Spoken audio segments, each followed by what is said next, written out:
Okay, it's finally happened in the state of North Carolina. The lockdown stuff that's going on.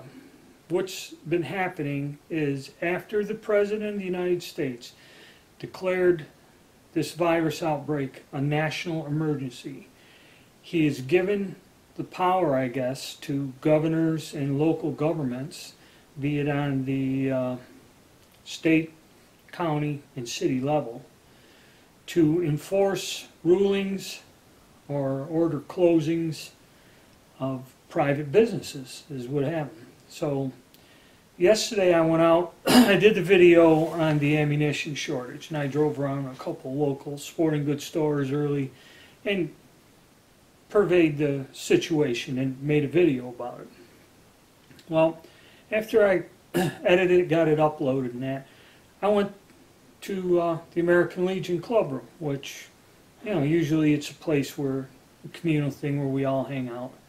And, you know, on Tuesdays is usually we get a good crowd and people play shuffleboard and pool and stuff like that, pass the time. We all go in there as usual, like we've always done, and we're told that the bar is closing, the club room is closing at 5 p.m. We all have to leave the premises. They're shutting down the club room, and we said, okay, is this tonight, or is it going to open tomorrow? They said no. We think for 2 weeks, but it could be indefinite. We have no idea. We have to close. And then someone goes, well, what happened? And what it was is the governor, Roy Cooper, issued a mandate closing all bars and restaurants at 5 p.m. Okay. Now, restaurants, they're kind of doing something a little different with them. And this is like the fast food places, Starbucks and everything, like everyone's seen on the news. You can go in, pick up food, and leave. And they're changing the hours. They're cutting back the hours on all the stores. So, you know, if you work the night shift or something, you're kind of screwed, all right? You got to go in, and it's kind of like, it's looking like a curfew. At 5 p.m., they close. So, you know, to me, this has all happened so fast, okay?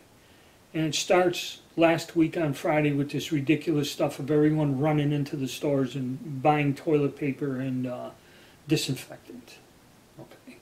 And we've all cracked jokes in this. And then on the news, all this bizarre stuff, stock market crashing, stock market going up. And then there's been a lot of, see, I don't do political connotations much on my channel. My channel's more about gun collecting, reloading, shooting sports, things like that. I do get into when they were going to pass laws, and I used to do reports, and they come up with panic buying on ammunition and guns, which has happened over the last, say, 10 years. There's been ups and downs and shortages and that. And again, it's all unfounded. No laws were ever passed to justify it or anything. So I started doing it with this coronavirus, and as it's progressing, it's changing rapidly.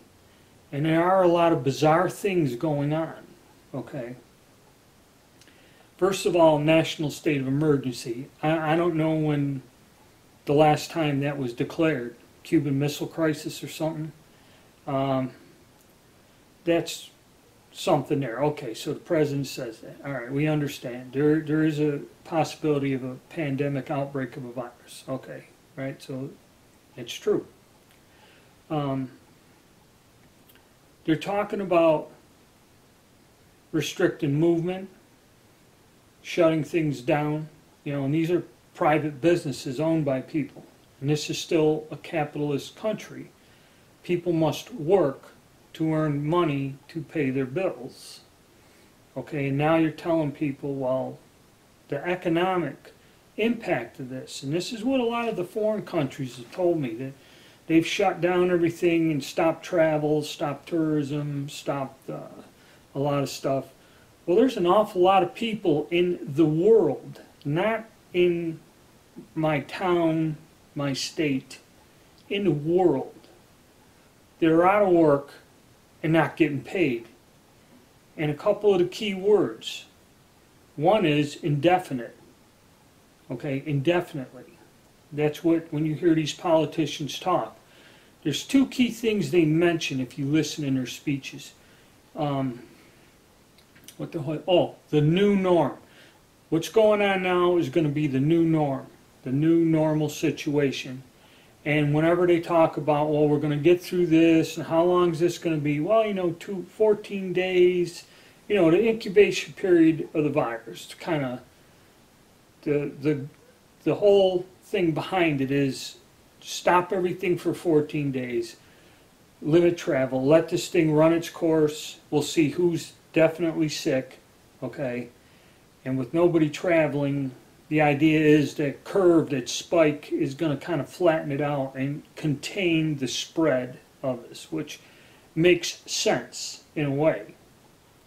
But now where it's spreading the fear and panic is most human beings do not trust their fellow man, okay?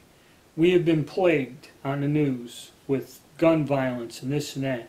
And this is when things are normal. This is not when you're having the governor close down bars and restaurants, restrict movement, and basically they're talking about a curfew or something, which basically they're very gradually and quickly taking us into a state of martial law, where they're going to say you have to be off the streets by 8 p.m., okay? This is what is frightening people. Now, with the gun thing, that affects a lot of people. Back, I'm talking years ago with the shortages, the panic buying and all that other stuff. That affects people interested in that. And the political debate of protecting your home and this and that. But now, and there were people that didn't matter to them one way or another. They were happy with their life, this and that. But what is frightening them, and why this is all starting again, the craze is not only the food and disinfectant, but what's starting with the rush on guns and ammo is there were people that changing the law and banning assault rifles or whatever didn't mean nothing to them. This virus thing and these lockdowns are scaring a whole other group of people in society. Because what it is when you're ordered, you can't go to work. Your place of business is shut down, okay? So where you work is closed until further notice. Could be 2 weeks, but we're using it but indefinitely until a decision is made. Well, any normal person that isn't startled or doesn't get upset over conspiracy theories or something. Now you're hitting somebody square upside the face, okay? You can't work, you can't go out, and we're going to basically have martial law. Well, nobody's invaded the country. There is no rioting or civil unrest or, going on. But it's kind of like they're preparing for it and starting in advance and fast. Okay? This is what is driving the panic. It's frightening to a lot of people. Okay? And as far as I'm concerned, yeah, it hit me as a surprise when I went in the club and they said, 5 o'clock, you're out of here. Everyone's out and we're shut down until further notice, basically, is what they said. And he asked, why? Well, that's just governor's orders. All bars and restaurants are shut down. And when I called up New York, they did that on Monday. I guess San Francisco's under some sort of a lockdown, shelter in place, whatever the hell that means. Does that mean if you're in a building or something and you're not supposed to move, you got to stay there? And on the news, all the public libraries, parks, or not parks, public libraries, museums and stuff, I think, are closed. golf courses and public hiking trails and stuff are still opened in the area. But again, okay, a lot of stores are changing their hours, restricting their hours. A lot of grocery stores, the first hour that they're open, be it a Dollar General or something else, is going to be limited to senior citizens to allow them to come in and not have a crowd because they're the most vulnerable because of their age to withstand the virus.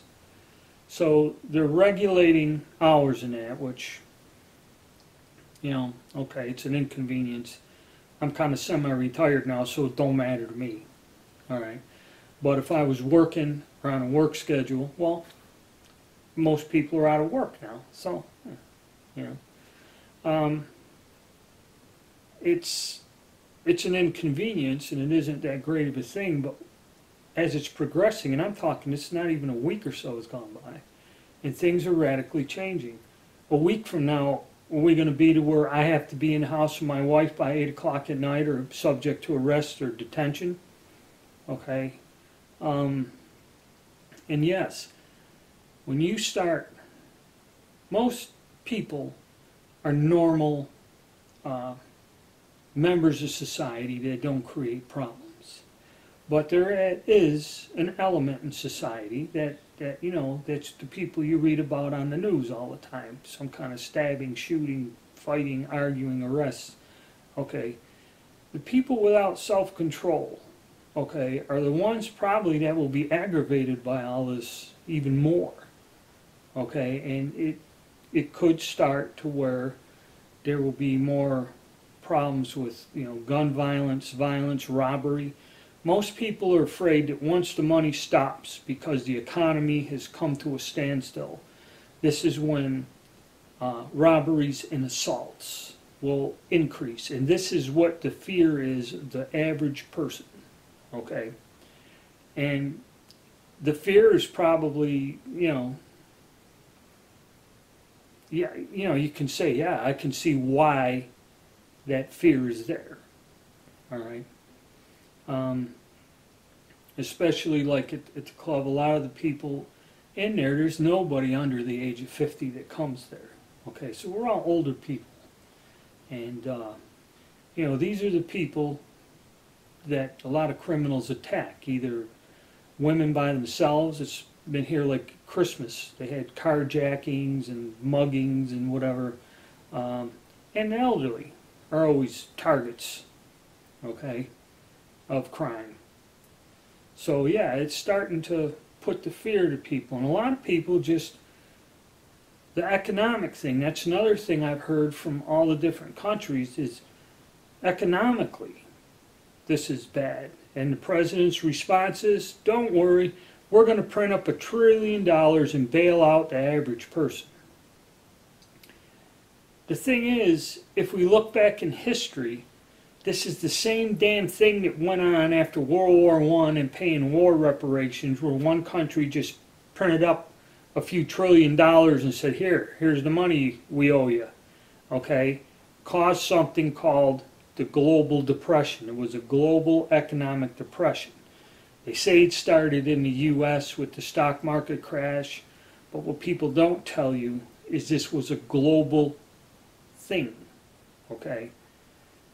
The stock market crashed in 29 or whatever it was, yeah, and it affected the United States, and in our history we talk about it, but it was a prelude to World War II. Okay, it started a global depression in many places. And that's another thing. We're not just talking about North Carolina or the United States. All of this is happening globally. Okay?